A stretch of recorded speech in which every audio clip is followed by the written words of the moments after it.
All right. Hello, everybody, and welcome to another episode of Women in Music South Africa in conversation with. Today, we have another phenomenal lady that has joined us, availed her time, and we're hoping that at the end of the conversation, you would have had, one or two things to think about. You would have had been a bit more informed than you were at the beginning of the conversation. So, without further ado, Les, please do introduce yourself. Hi, Tiwe, thanks so much for having me today. And fortunately, given the current circumstances, availing time is, very easy.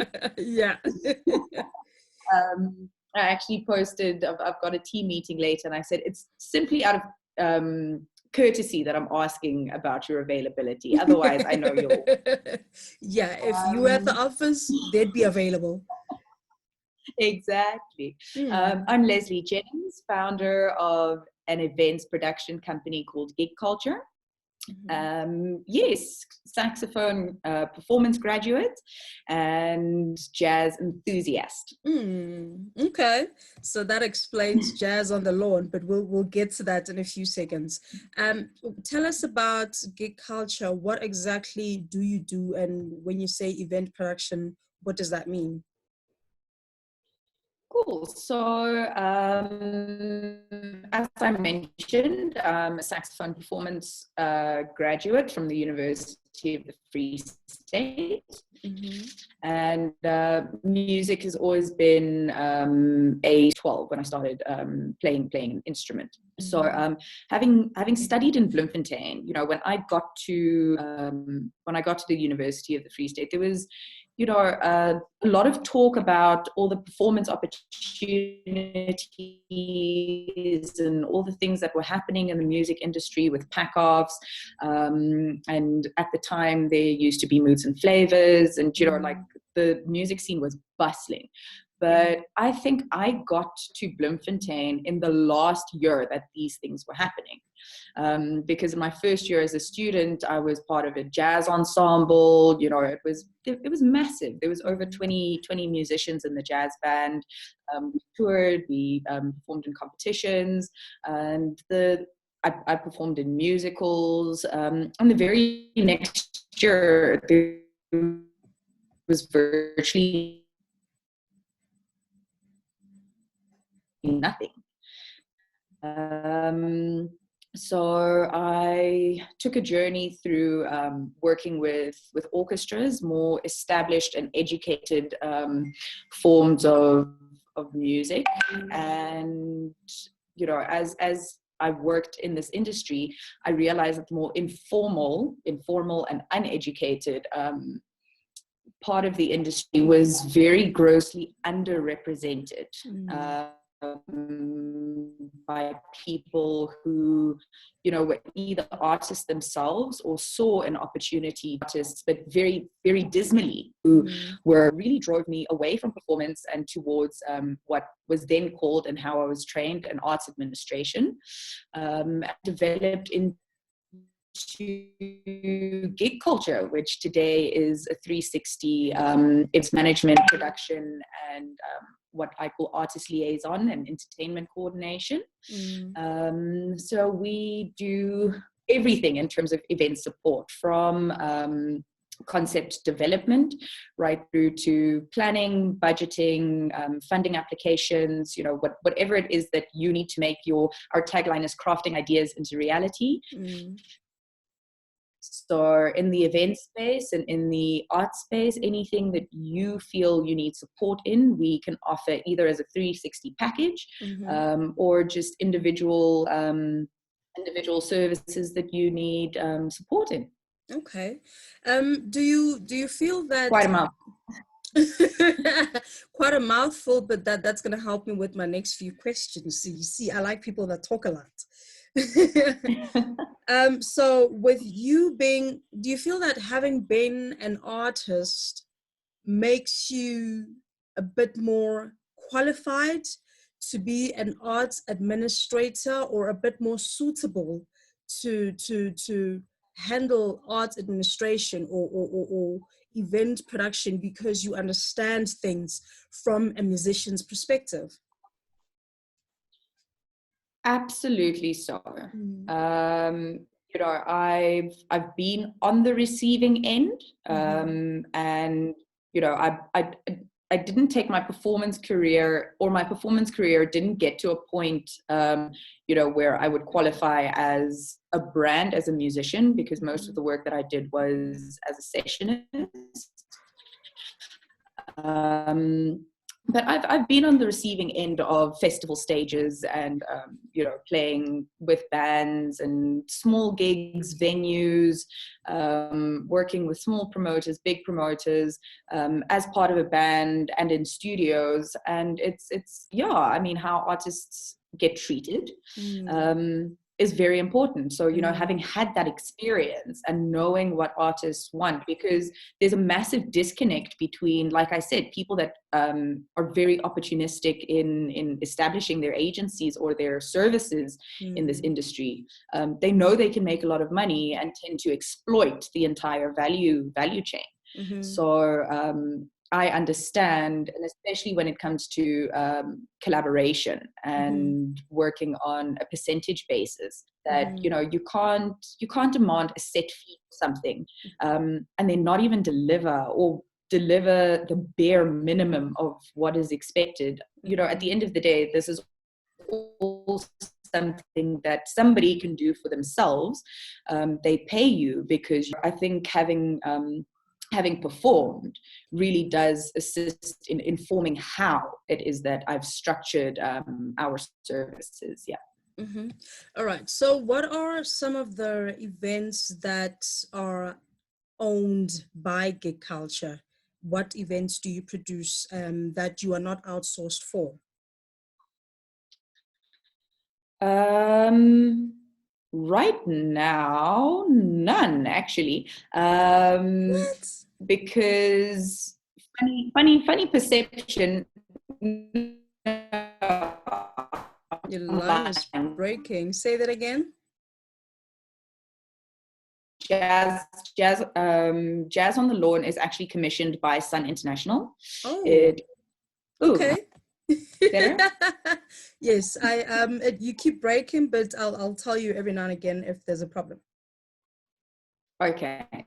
So the one event that is in partnership, we own 50% of the event, is Back to the Bush Festival that we do annually in Clarence.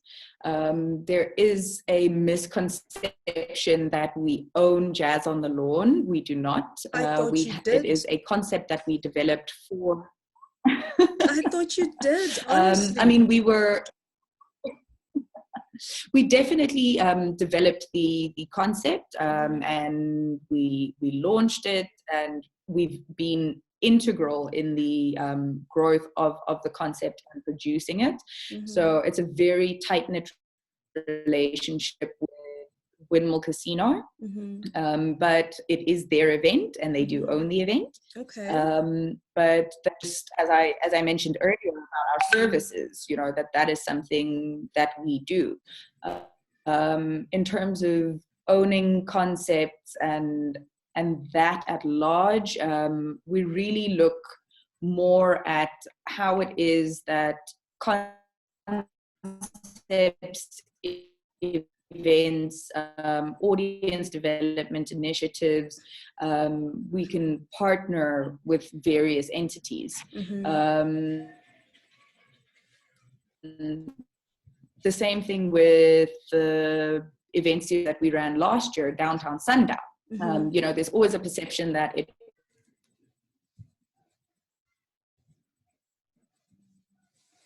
Your line is belongs to Gig Culture. The line is really, really bad. Oh my gosh. Can you hear me? I can hear you fine. Really? Oh my gosh. All right. No, we will continue, but yeah, we'll continue. So I was honestly under the impression that you own Jazz on the Lawn as Gig Culture. I was under the impression that you own Back to the Bush, because I guess the gig culture brand is such a huge part of the two events that I've mentioned. You know, like we know that it's hosted at Sunmill at the Windmill Casino. We know the other one is hosted in Clarence, but it's like, okay, so these are concepts that gig culture came up with, and you know, like, I'm actually shocked that you do not own the concept, but it just goes to show the amount of work that gig culture has put in for us to even think about the fact that you might own the concept. It just goes to show the amount of work that has gone into bringing the concept to life. Jazz on the Lawn commissioned. However, you produce the events for Sun International. You're very specific when it comes to the artists that you book for Jazz on the Lawn. We've never seen like a chart topper, for lack of a better word. However, the event is you know, has massive support from the people in Bloem and from the people or in around Bloemfontein. What was the idea behind, or what's the reasoning behind the type of lineup that you select for every month's event? Cool. So with Jazz on the Lawn, it really, from a gig culture perspective, is about audience development and, you know, educating our patrons about live music and the wider community in Bloemfontein to appreciate live music. And as I said, I'm a massive jazz enthusiast. So the final act of Jazz on the Lawn is always a strict jazz act. And the funny thing is, over the 2 years that we've seen this event grow, that is the act that is really engaged with. You know, people hush down, and you know, we normally with jazz, it's held in more of a listening context where you're either in a venue or in an auditorium, and we've managed to get people to sit down and listen to music at an outdoor event. And that was really the objective, is to get people listening to music, engaging with music in a live environment. So it's sort of where lifestyle meets listening music. And we've seen the support grow. Our audience is incredibly diverse month to month. We do have our very loyal and very regular attendees. Sorry, let me just turn that off. But we also see new people coming every single month. So the attendance has grown. The type of music that we put out, we've got a ratio of one part out of town, 2 part local. And I believe that is the formula that has seen this event succeed, is to, you know, you get a lot of criticism, or many promoters get a lot of criticism because they're constantly booking out of town acts. And I strongly believe in that. Even with Back to the Bush this year, when we analyzed our lineup, it was 70% Free State artists. And even the people, and even the bands that we booked from, some of the bands we booked from out of town have roots in the Free State. So that percentage actually increased in terms of, you know, heritage, where the actual musicians were from. And that is very important. You know, local artists don't get quality platforms to put their music out to an audience. And that is just one component of the event that we'll never, ever compromise on, is that it becomes as valuable to our local artists and develops that as far as possible. The other very important thing about the stage is that when we do have visiting art, we encourage collaboration. So we've seen MXO go on tour, we've seen MXO go on tour with our local musicians as sessionists. There have been artists that come down just on their own and spend 2 to 3 days in Bloemfontein rehearsing with local bands. So really to stimulate that exchange of talent between provinces. All right. So do you feel that is what that is your well, from what I've been listening to, that sounds like it's your unique selling point, the fact that you have majority local artists and minority out of town artists, because like you said, with a lot of live music platforms, you find that it's usually like 90% out of town and 10% local. So do you feel that that's the unique selling point that gives you an edge over any other events that might be taking place, or that might be seen as competition? I definitely think in terms of artist affinity, we've established ourselves in such a way that we are supported by the creative industry because of how we format the event. Mm-hmm. In terms of our audience, I don't know. Mm-hmm. Because it is still very much part of it's a narrative that we are pushing. Mm-hmm. It's part of our values. Mm-hmm. So whether our attendees would come out for a bigger local lineup or not, I genuinely believe that they've developed an affinity for the program. Last year, December, we did an all local stage, Mm-hmm. and it was one of the biggest turnouts of the year. Yeah. It was one of the biggest turnouts that year. So I think it's working because of the long-term commitment that we've made. I have hosted other events where I've had a strictly local lineup and 5 people turned up. So, so I think the conversation is still very strong, or very open as to the importance of that ratio. But I believe, and that is definitely an agenda that we push through our events, is that we promote local on a quality platform, but it doesn't negate that work still needs to be done to connect our local audiences, to convert sales for local artists. Something very important is that with local artists, obviously they are not necessarily on the same standard in terms of professionalism, in terms of presentation, in terms of, how, as a package. What are some of the challenges that you face with booking local artists? Do you find that are they overpriced? Are they underpriced? Do you find that they still need to? Do you find that they still need to put in more work in terms of perhaps polishing up their live performance skills, or what are what are some of the things that you feel up and coming talent that get that get the opportunity to perform on big platforms need to polish up or need to fix?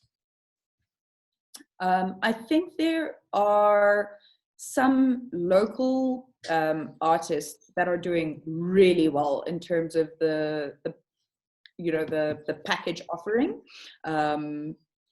and from what I've seen, it's artists that have had exposure to theatre, actually, because they understand performance value.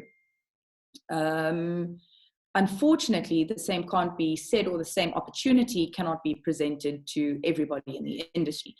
So the parallel that I would like to make in terms of industries is, when I was in the States, in 2014, I made a point of it that every single day I would experience live music in some shape or form, be it street performances, music lessons, clubs, or concerts.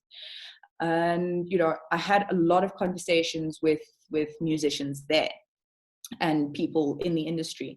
And one of the things that I realized is that artists weren't just artists, they weren't just creators. They took a journey through studying, refining what they did, and being exposed and utilizing their talent on multiple platforms. And the gap that I am seeing, particularly in the Free State, is that musicians and live performers focus on one thing without having their product or their talent influenced by other experiences. So I would highly recommend getting into a studio space, not just playing your own music. As an instrumentalist, learning how to read, learning how to play other people's music, learning other genres, allowing yourself to be influenced and shaped by other people. Theatre is massive. The culture, the dedication, the etiquette, it is such hard work that, you know, you see the same set of musicians being used over and over because they become reliable in that regard. So yes, it's difficult to get in, but if you just proved the tenacity, the willingness to learn, and your ability to deliver, which is a skill that everybody needs to learn as a performer.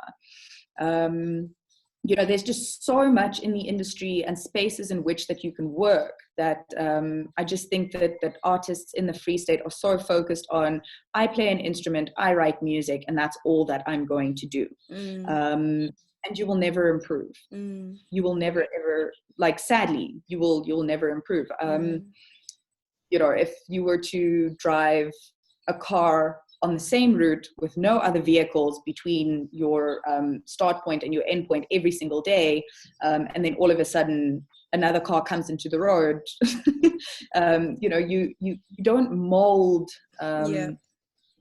You get what I'm saying. Yeah, it makes sense. So the challenges that we face with local artists are not new, and they're not different to the industry in any other part of the world. I think the climate is exactly the same.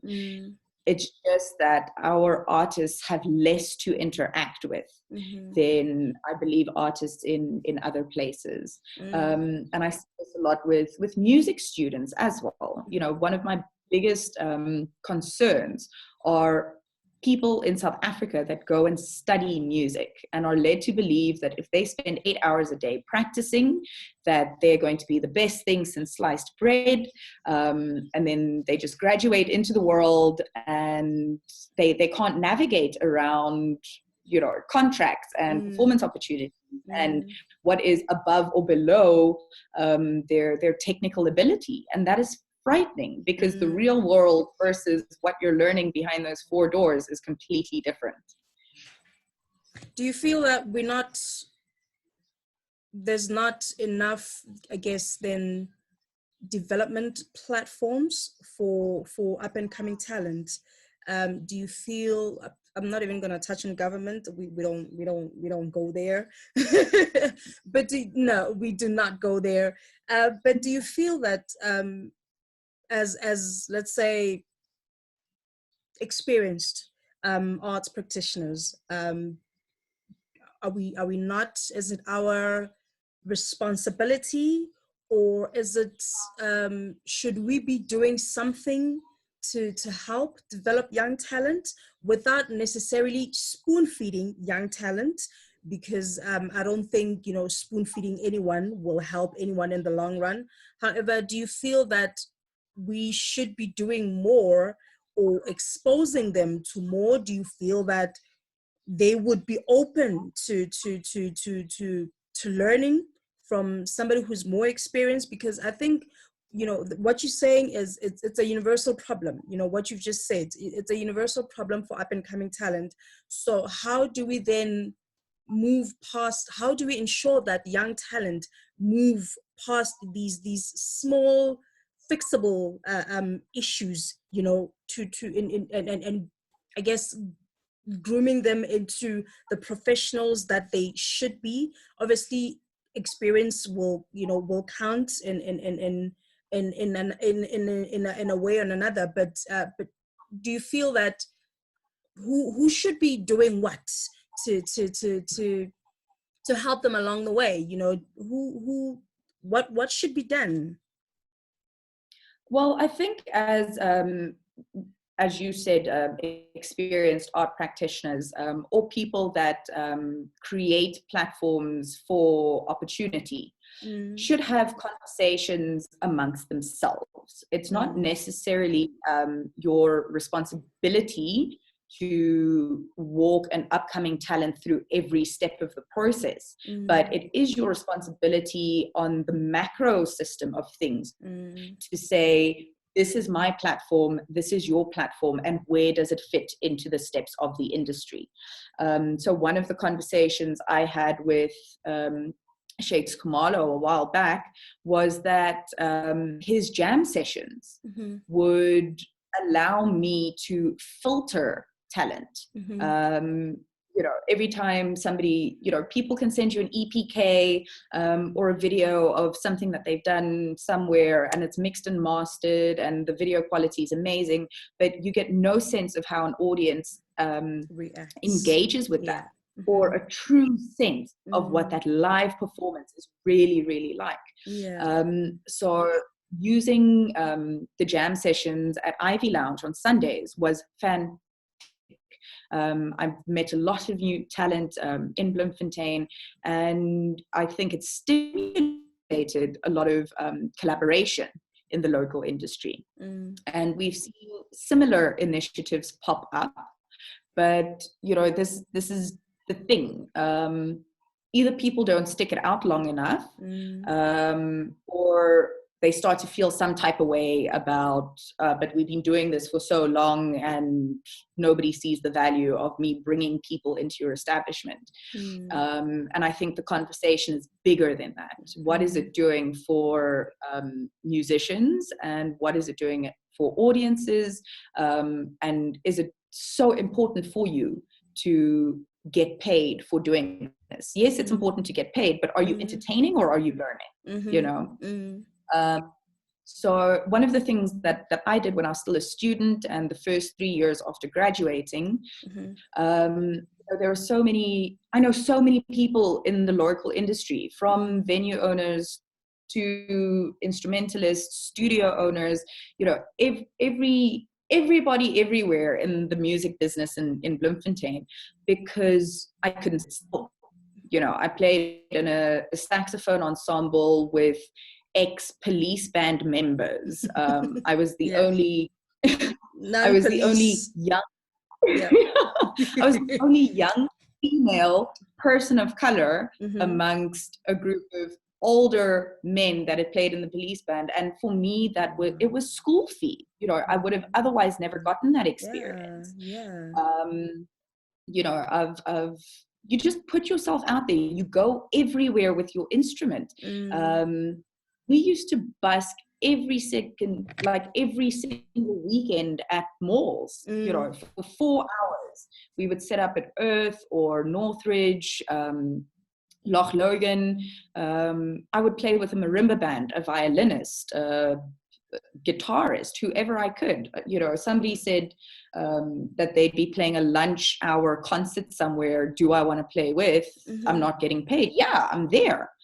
And that was before I learned about personal branding and putting yourself out the business side of things. That essentially was just networking and exposing myself to opportunities, and then also creating opportunities. So, you know, I've seen there's a venue somewhere in West Dean. I can't remember what. I think it's called Shotgun. And the owners seem to be very open to creatives coming to and utilizing their space to do stuff. That is really cool. If a venue owner gives you the opportunity to say, here's an audience, set up and do what you need to do, you can't expect a venue owner to curate a live program unless they're a live music venue. Yeah. So take the opportunity, collaborate, give the opportunity to others. You know, we did this at Scarlet Room. The very first Music Sunday session that they had, I was performing there. And it just so happened that the manager at the time was a friend of a friend of a friend. You know, and Sunday would have been a fantastic day just to lay at home and be hungover, but we made it a thing. We turned it into something. Yeah.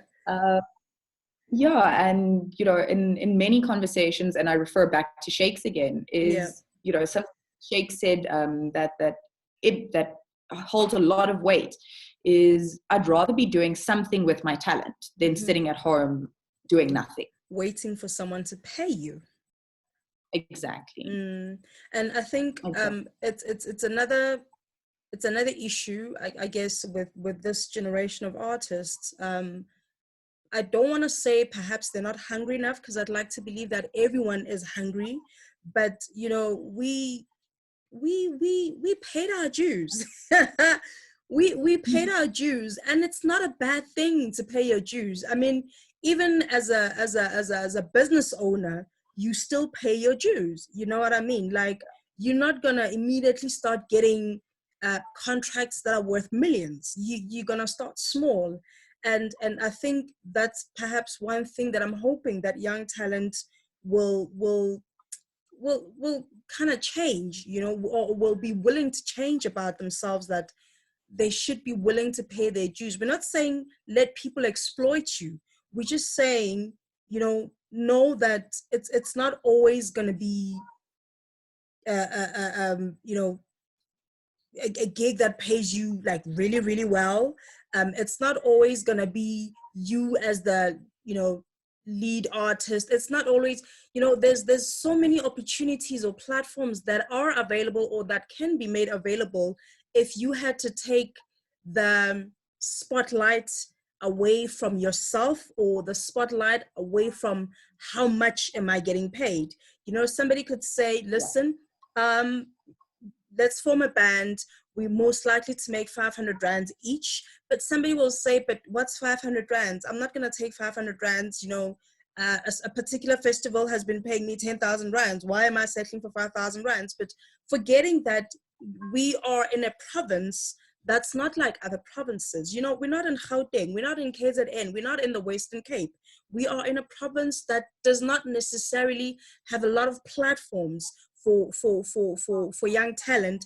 And unfortunately, we have a lot of talent, meaning that all these platforms can't necessarily accommodate everyone or give platform to everyone. You know what I mean?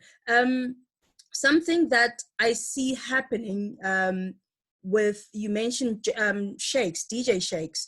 You know, Shakes is a DJ. The DJ industry, for again, lack of a better word, I'll call it as an industry, but the DJs seem to achieve more a bit quicker because they seem to be willing to work together. They seem to be willing to put things together, to understand that this might take time to grow. You know, like, what is it that they are doing right that the live event musicians or the live musicians are not doing right? What are the tips that we should be looking at the DJs and saying, they did that, or they've been doing that and it seems to be working for them?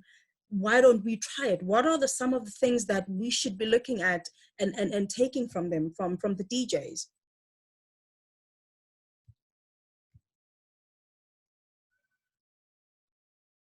The DJ scene is that I have witnessed the culture change in the past 18 months. And I'm not going to make any reference as to what had happened 18 months ago to on set this change. But DJs went from being very competitive and undercutting each other to forming not so much cliques, but supporting each other, and forming platforms to put each other on. Yeah. If I can put it that way. Yeah. So we're seeing a lot more DJs performing more regularly. Through them taking hands. And I think that the golden thread that you see through all of this is, something died in the industry, which put a lot of people out of work and a lot of competition out of work, or didn't allow competition to happen in the way that it did. And DJs saw it as an opportunity to say, okay, let's stand together to build platforms and help each other out. Yeah. And this is very possibly what might happen with Makufe falling away. Well, I really hope that is what happens with Makufe falling away, is instead of live musicians stepping forward to be the best so that they can be booked, or to flaunt their political connections, or whatever it is that we might have to poke holes in somebody's credibility, we now see artists standing together to say, okay, let's build an industry now, because that one thing that everybody looked forward to performing at is gone. Yeah, that's true. That's true. I mean, and it's not just a Free State thing. It's well, I'll say a South African thing, because I'm not familiar with other countries' industries, but it's a South African thing. A simple, most recent example being the lockdown. The lockdown has resulted in DJs hosting live streams together. DJs, like there's every weekend there's a different lineup, but it's a collective. Whereas what we're seeing is live music or live performance artists are choosing to do things by themselves. Collaboration, it's very weird, because when it comes to live music, you'd expect more collaborations from live music, because live music and it is made up of so many different elements. So you'd expect people to be more willing to collaborate, but it's not, that's not how things are. And so it's like, but imagine if you had to have a lineup on a Sunday afternoon with what the DJs do on Saturdays, so imagine a lineup of big names. You've had a Shinza, a PH, a DJs in a Fresh, and these are all big names. These are all brands. These people are all brands. Why can't we have that with the live music, with the live music space? Why, with the live music scene? What is it? What is this issue that we have as live musicians?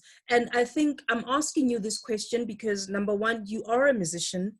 Number two, you are an event producer, and you work with both, the live music and the DJ scene. What is it that is just pulling us apart, I guess, for lack of a better word, when we are supposed to be working together? It's crazy, actually. And the one thing that I wanted to say when we were talking about upcoming artists is, when a lineup is in question, you produce an event, but the content is curated. Yeah, it is very, very carefully curated, because we almost forget that we are producing this for a paying audience. Yeah. And at the end of the day, it isn't to say that you want to give your audience something new, but at the end of the day, your consumer is therefore, they've got their expectations. And this takes a lot of thinking and attention to detail and market research. And I think because musicians go through the process of creating their own music, it's not just a vibe. Not to say that that's only what DJs do, but but you know, a lot of care goes into creating music. And is your product then suitable? So, you know, I find a lot of enthusiastic up and coming artists that are willing to learn and willing to collaborate, and they've got the right attitude, but their sound just isn't a good fit for what we're doing. I cannot put trap on the Jazz on the Lawn stage. No. I cannot. No. But artists don't seem to understand that. You know, it's like it's. I know that you put a lot of time into creating your music, but this platform isn't the right fit for you. And let us find synergy within your industry. You know, become friends and collaborate with people who are doing something similar, so that we can develop consumers, or we can find consumers for what you're creating. And just because you created a song doesn't mean everyone's going to like your song. And I think that's the difficulty, is that we're competing with the content we create.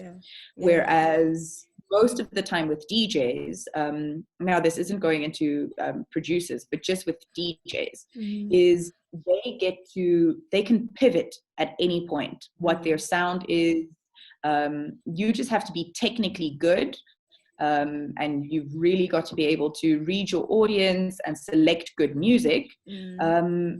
But as a musician that writes their own music and knows the lyrics to so many songs, you're more limited in what you deliver.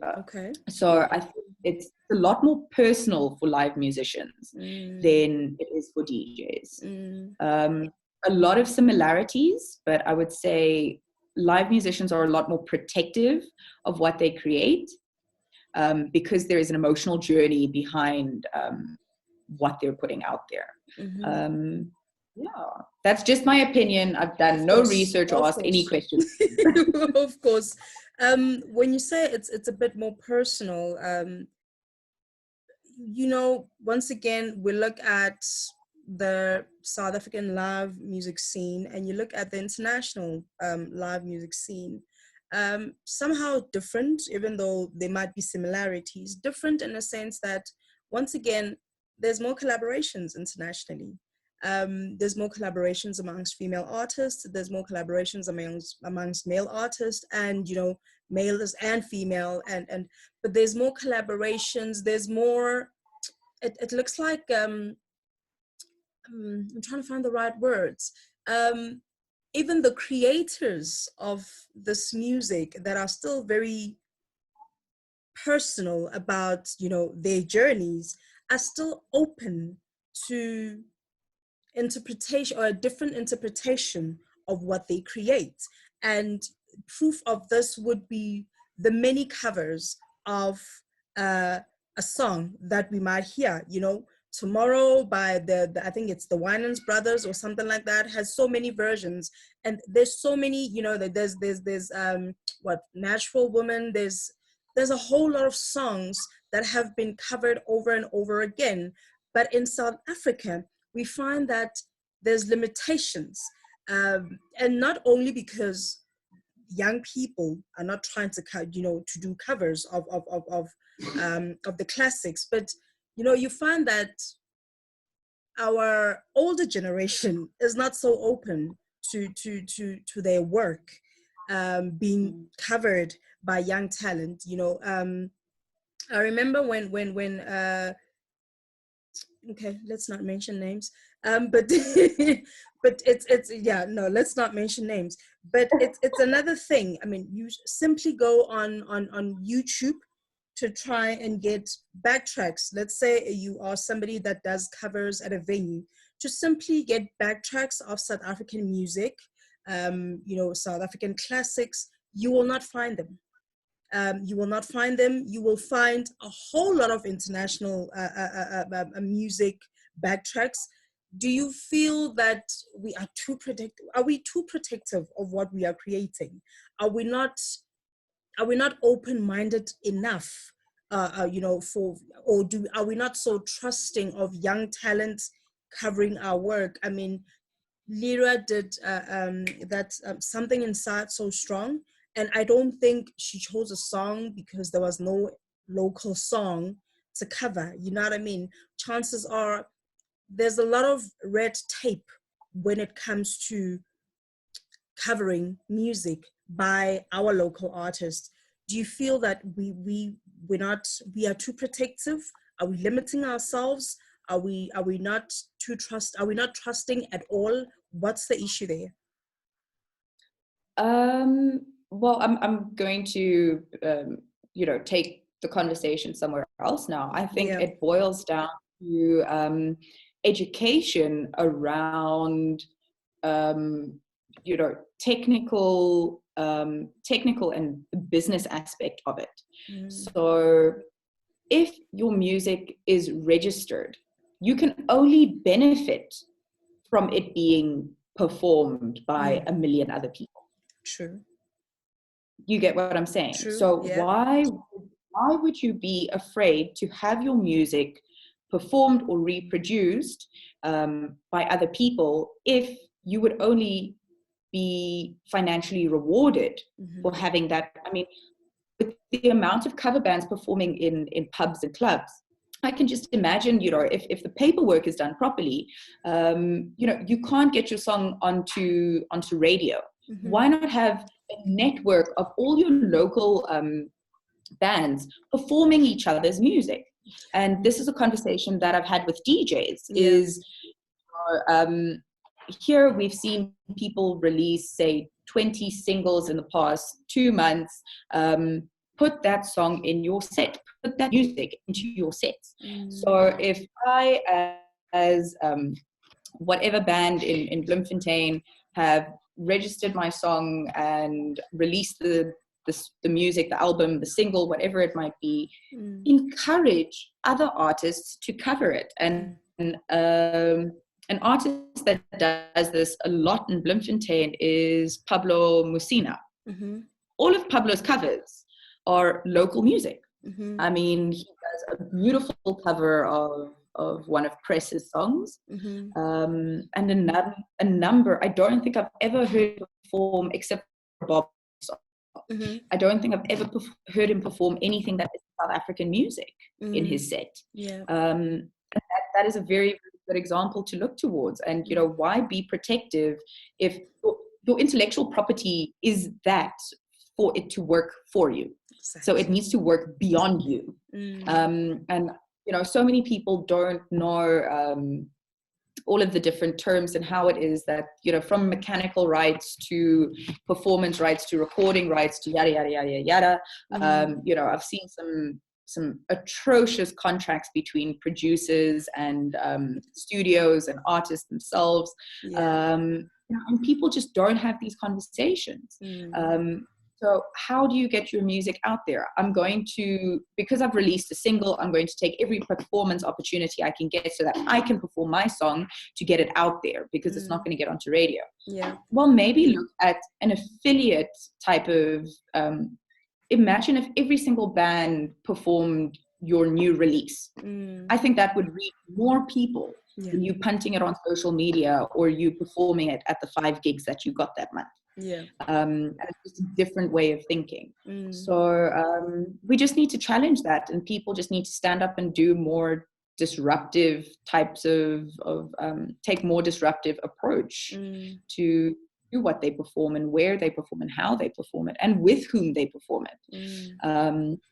And I don't think it's to say that people haven't thought about this stuff or that they're necessarily not willing. They're just very skeptical. People have been burned.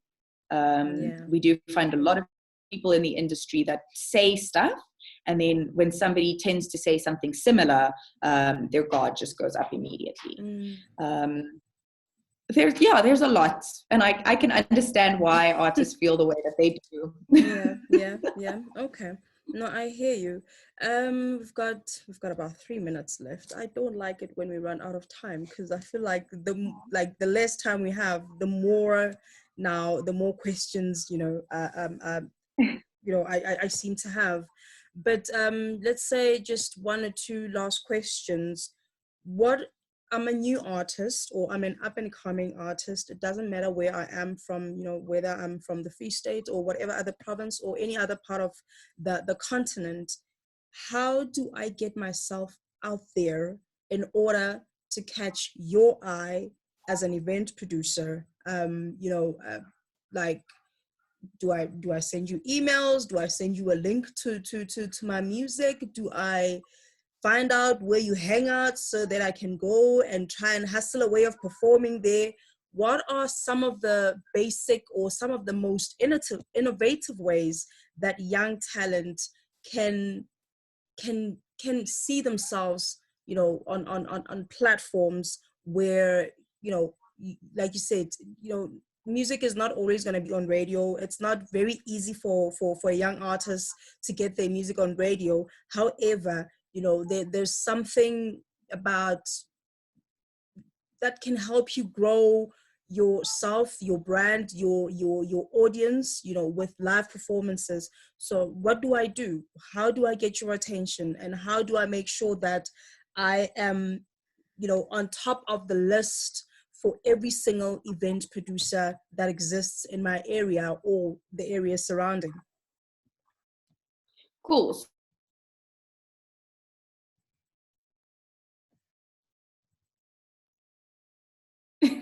Number two, invite me to your gig. I didn't get number one. So number one is come to my gig, and number two is invite me to your gig. Mm-hmm. I've seen people request that, and this phrase drives me up the wall, for me to put them on. Yeah. Put me on. Yeah. Put you on to what? Like, what are you talking? But anyways, let me. If you attended the event, you would then understand how to approach me as an event organizer. And then also, I want to see you perform. I want to see that you are working. I've literally had somebody say, I can't invite you to a gig. This is why I'm asking you to perform at your gig. That puts up all kinds of red flags.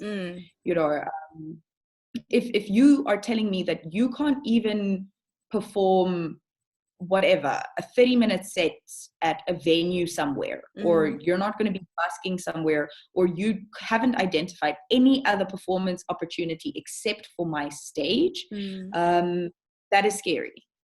So if you're not refining your craft, you should be networking with others, and that is by supporting other people's events. So come to mine and invite me to yours. From there, we can build a relationship. I can give you feedback on what I find suitable, or I can refer you to other events. Okay, so come to my event, invite me to your event, and that's basically how to get your attention. And I guess to get a whole lot of event organizers' attention. One last question: gig culture. Anything after COVID-19 that we can expect? Any new concepts, or what should we expect from existing concepts? Why are you excited about that question? What can we expect from gig culture? And so sell yourself. Cool. So unfortunately, currently, the existing format in which we do things is being challenged. And there is a lot of uncertainty as to what the regulations will be around live events and public gatherings. So I can't comment on that, and we haven't strategized around that because we haven't got the information to decide. However, in terms of content, in terms of relationships, and in terms of community, gig culture is going to be taking massive strides in offering resources and we're going to be building our what we call a gig community. So all of the stakeholders in the industry, from service providers through to artists, and people just generally in the freelance space, personalities and brands. We're going to be looking at a fourth industrial revolution proposition to export talent in digital methods. We've got an app underway, under construction. Our website is going to be completely revamped on the 20th of April. And from there, we will also, from the 20th of April, we'll also be rolling out how it is that we will be seeing the future of events. And that is essentially how we can take talent in small niche, how can I put it, in niche type of formats, but put the content out on with a global reach, with the intention of, okay, we had 10 people in a room for this particular event, but that content will be dispersed with the objective of reaching audiences beyond our immediate reach. That's exciting. So 20th April. That's very exciting. That's very exciting. I mean, I remember the Foreign Exchange, that the band, the Foreign Exchange, did something like many years ago, where they had like very few, fans or supporters in studio with them. And then they gave them, I think it was about 10 to 20 people, and they gave them a live performance. And I think that recording is still their most popular release ever. So I guess they've been way ahead. So like that really sounds exciting. But Les, thank you so much for availing yourself today. Like I said, I never put up questions because, the conversation is always driven by, your answer, your answers. And this conversation completely took, it took a different direction, but which I'm glad it did, because it's conversations that need to be had. So I'm truly grateful that you availed yourself today for this conversation, and I'm hoping that everyone that watches this footage, will take time to sit and evaluate what it is that they've been doing, what it is that they need to change or improve in order for themselves to benefit, or for their careers to benefit in the long run. So thank you for making time for us today. Thank you for having me. And I'm really, really looking forward to the many more videos and conversations you're going to be having. What you're doing is really important, and the industry values it a lot. Oh, thank you. You're gonna make me cry. All right. All right, Okay, Liz. stay well, stay safe, and stay home. Stay home. I was about to say, stay home, girl. Stay home. All right. Have a good one. We'll chat again soon. Bye. Okay. Bye-bye.